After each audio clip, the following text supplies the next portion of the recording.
We're going to be a 1K or 1K map, and we're going to fill it with features that works with you or against you.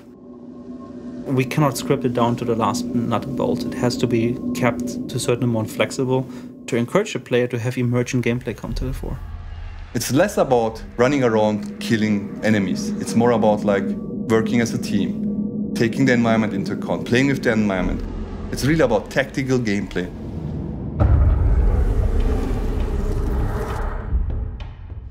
What I've built here is they can take cover behind this card.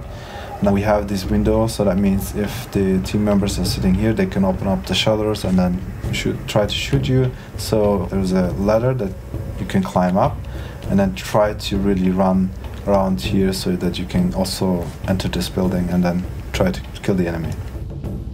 Everything has to make sense. So let's say if you see a door or a gap where you can jump through in a distance, there is definitely a challenge behind it or in front of it. We have these barricaded doors, right? So this means you can only open up from the interior, but now we have little holes in the wall, so that means you can shoot the lock from behind, so it will open up. But if you shoot, it makes noise. Or what you can do is actually you can try to explore the world and then get this sledgehammer or a wooden axe and then try to break through it. We allow you to explore freely. The only thing we can do is we can set the cornerstones. We can give you variables, and then depending on how you change them, other things will be affected by it. It's a very sandbox environment. It's very dynamic.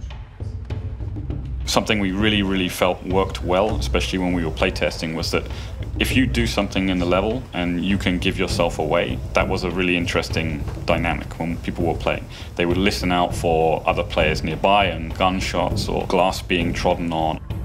Oh, be careful, there are like enemies below us. I call it like player awareness feature. It's like I'm standing here and I'm listening and I'm looking at the world, and what does the world tell me? How you deal with that challenge will reveal or hide your position to other players, right? And we have a lot of those things. Once you open up this gate, you will see all the ravens actually take off. So this already gives a clue to guys inside here. So we'll see all the ravens just flying away, and they also make noise. And then we have these caged dogs. They will start barking. This means there are definitely someone there that can come and kill us. We don't have these scripted events, jump scare moments, so it can happen that you open up a door and there is a zombie behind it, and then it attacks you, and the next one you open up the door, there's no one inside. It won't be played the same way twice. The things are randomized. We randomize the clue positions, we randomize target positions. The AI combinations will be different. The location of the AI spawns will be different. We have a lot of situations where we don't want players to be able to see what's necessarily around the corner. We want them to slow down and think what's to come, what AI, what monster is in that building and whatnot. If you enter a room, you try to not show everything at once, because you can then immediately see if there's something in it or not. So we put cloth in between, we put broken furniture and rubble piles in the corners to create as much mystery as possible. What made this company is open world, sandbox. You're walking around in a cool environment and you're approaching compounds, and you're doing this in Crisis, right? And if you take a look at Hunt, you are in an open world, in a sandbox world. You're moving around compounds, you're trying to infiltrate them, you have some special powers and stuff like this. A lot of gunplay, first-person shooter.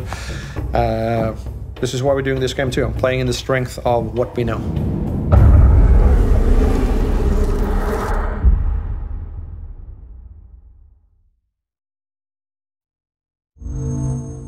Achieved with CryEngine.